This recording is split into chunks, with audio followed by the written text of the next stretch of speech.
Happy Mother's Day, or as they say in England, Happy Mothering Day. Well, they're not quite the same. You know, we are two people separated by a common language. Been watching a lot of British television lately. I think I went through all the American programs, and now I'm starting on the British, and I've learned a whole new language. And if you're doing the same thing, don't worry, I won't grasp. But anyway, Happy Mother's Day, and it is such a challenge in these days to be a mother. I appreciate, I'm so proud of our moms during this difficult time. Some of you are working at home and you are supervising your children's schooling. You are taking care of their art projects, their physical education, you're cooking, you're cleaning, you're doing all these things. And I realize that some dads are doing amazing jobs too, but this is Mother's Day. And so I just want to thank you moms and let you know how proud I am of you. And I know that your hands are full and this is really a difficult time. You know, typically this is the biggest day of the year for restaurants. But that's not going to be today, is it? There's so many who are hurting and so many who are struggling. And I call this my Corona sermons, a series of sermons during this time of this virus. And this time for my Corona sermon, I just want to honor mothers. The fourth of the 10 Commandments is honor your father and your mother. There seems to be a time when we should be honoring them, and it should be every day, actually. And sometimes one will respond to a Mother's Day sermon with, not everyone has those fond memories of their mothers. Or someone else will say, I know that your tribute was to encourage and inspire us, but for me it just has the opposite effect. And so how can you honor mothers without hurting someone's feelings or put extra stress on moms who may not feel like they're meeting up to their expectations already, and still glorify God?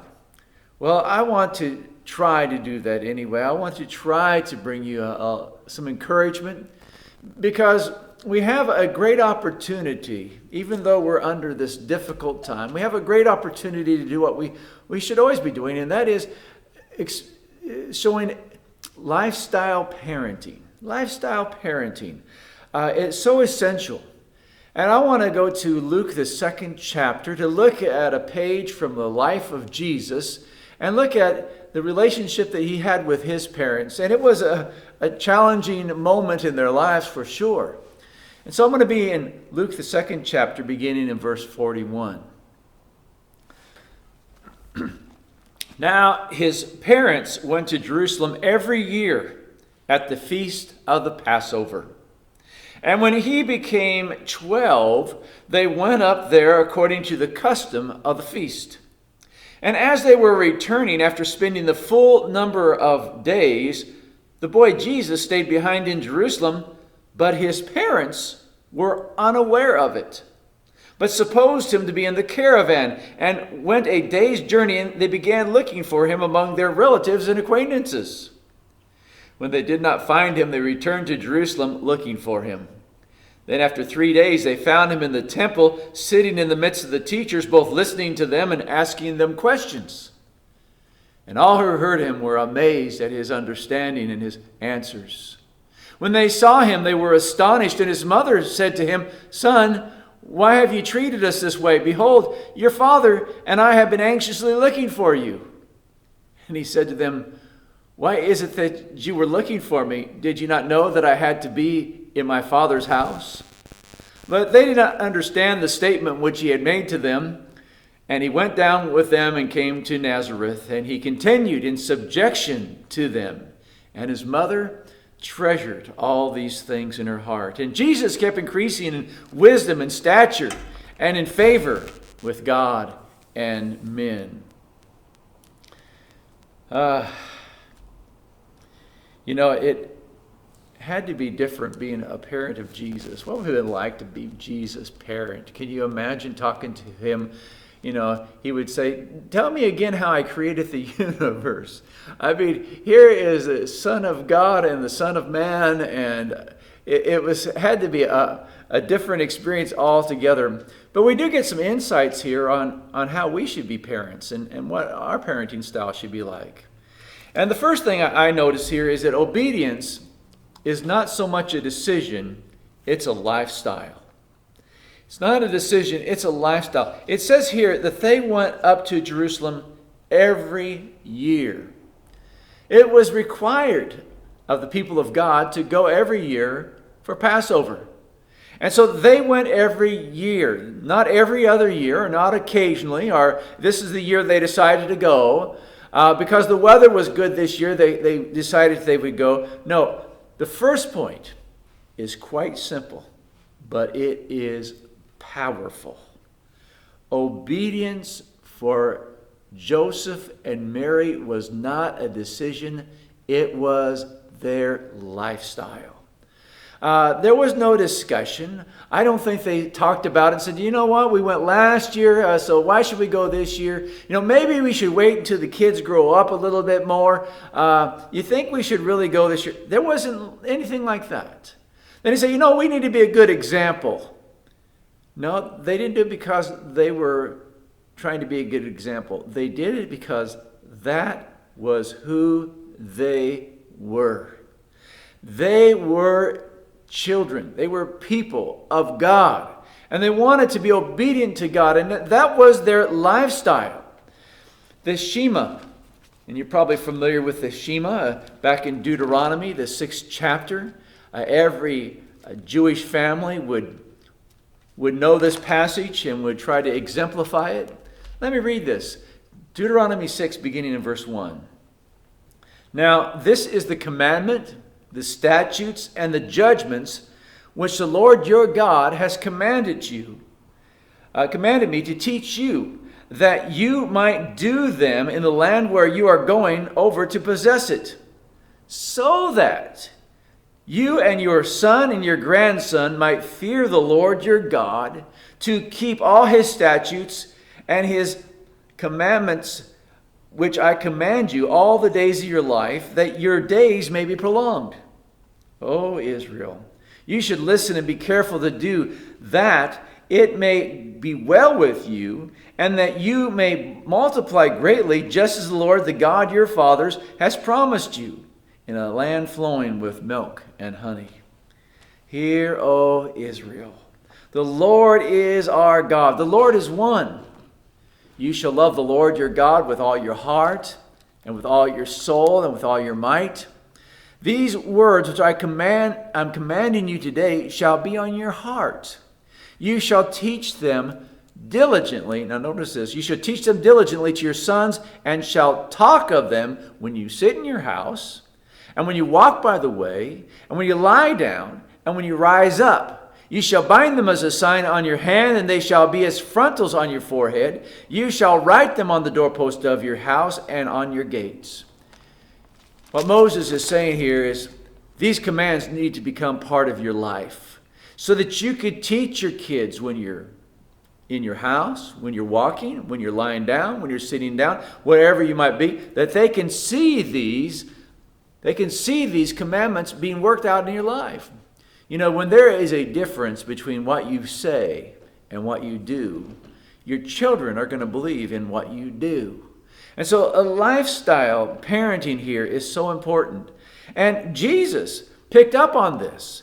In fact, in chapter 4 of Luke, in verse 16, it says that Jesus came to Nazareth, where he had been brought up, and as was his custom, he entered the synagogue on the Sabbath and stood up to read.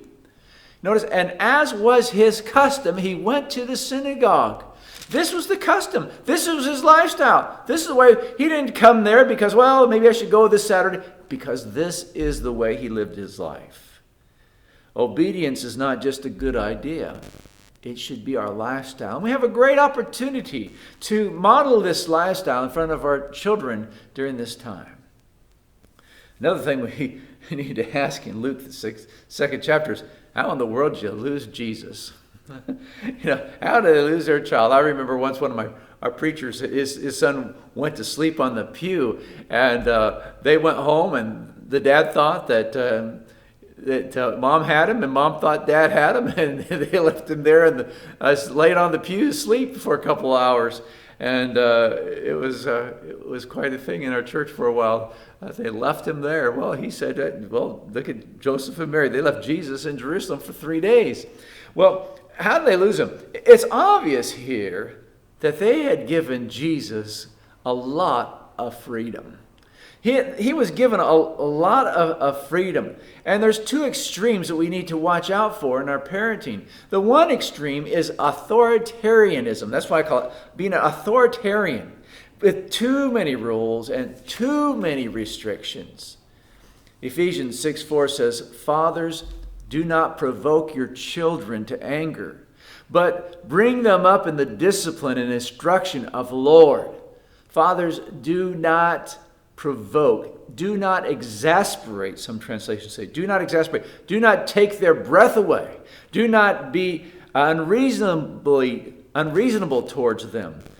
Some are afraid that their kids' behavior will make them look bad or cause the kids to go wild or whatever. And so they set strict rules. So they have high and harsh demands. They have to dress in a certain way and behave in a certain way all the time. And they want to control every single movement of their children.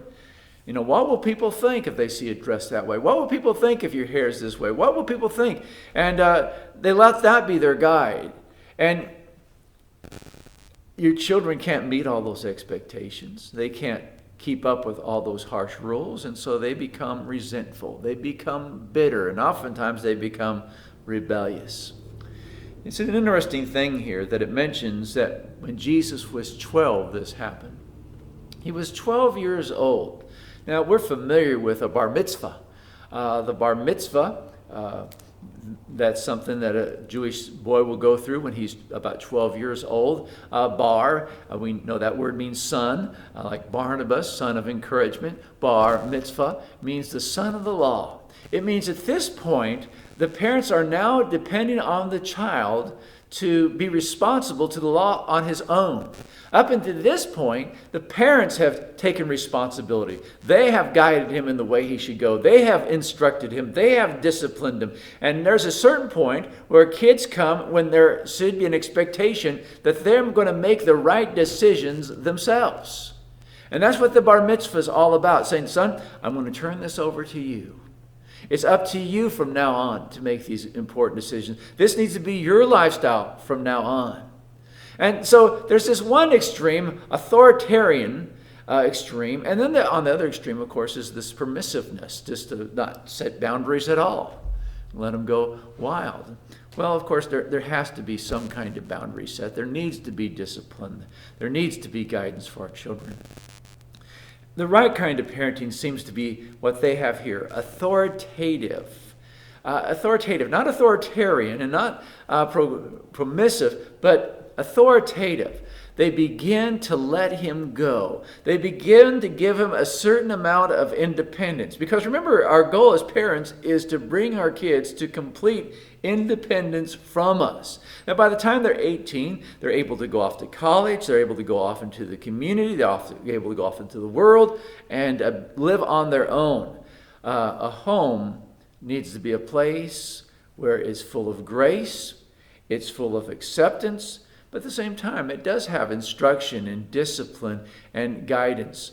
I'm a part of God's household, and I fail. But my Heavenly Father forgives me, and He always reminds me that I'm worth not giving up on.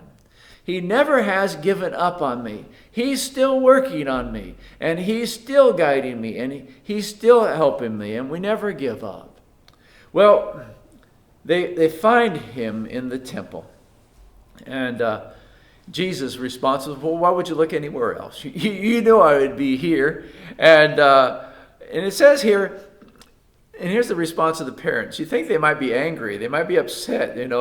He really worried them for 3 days. But Mary, it says, Mary treasured these things up in her heart. She just treasured this boy. She just loved him to death. And that's what we're called on to do, to love our children. And so she offered him grace and forgiveness, and Jesus, he continued to grow, it says. They took him home, and he kept increasing in wisdom and stature and in favor with God and men. Parenting is always a challenge, and it can be very hard, especially in difficult times. You know, one last passage I want us to look at is in John the 19th chapter. John the 19th chapter. Verses 23 and following. It's at the crucifixion of Jesus, and he has been nailed to a cross. And then in verse 23 we catch up. Then the soldiers, when they had crucified Jesus, took his outer garments and made 4 parts, a part to every soldier, and also the tunic. Now the tunic was seamless, woven in one piece. So they said to one another, "Let's not tear it, but cast lots for it to decide whose it shall be." This was to fulfill the scripture, "They divided my outer garments among them, and for my clothing they cast lots." Therefore the soldiers did these things. But standing by the cross of Jesus were his mother and his mother's sister, Mary, the wife of Clopas, and Mary Magdalene. When Jesus then saw his mother and the disciple whom he loved standing nearby, he said to his mother, "Woman, behold your son." Then he said to his disciple, "Behold your mother." From that hour, the disciple took her into his own household. Wow, why was Mary even there at the execution of her son? You know, there were times I didn't want my mom to be around. My mom would come and watch my sporting events, and she'd come watch the games. But, you know, there were some times I didn't want her to be around. You know, guys can be really rough on one another. We can be harsh, and we can mistreat each other. And I didn't want her to see any of that when anybody would try to mistreat me or say things that weren't really kind towards me, because I didn't want to hurt her feelings. I didn't want her to think that there was something wrong with me or happening to me, because I knew it'd affect her. And here's a time when you know this has had to be breaking Mary's heart. And Mary's there with her sister. And so Jesus is being crucified right there in front of his mom and his aunt. And the roles are going to be reversed here. Jesus looks at his mom and he looks at John, his disciple, and says, "Mom, I want you to go and consider John your son. And John, I want you to consider my mom as your mom. I want you to take care of her." The roles reversed. Now he is going to take care of his mom. And there comes a point in our lives when we do that, when we are honoring our mother and our father at home through our obedience, and we continue to honor our mothers and fathers in our adulthood.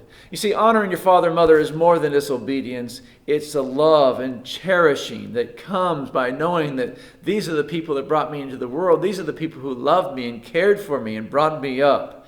And so we see him honoring her and loving her. Well, these are difficult months, especially to be a parent. But it also gives you a special opportunity to really show lifestyle parenting. So, moms and dads, I wish you the very best. We're proud of you. We appreciate all that you're doing. And moms, have a happy Mother's Day. God bless you.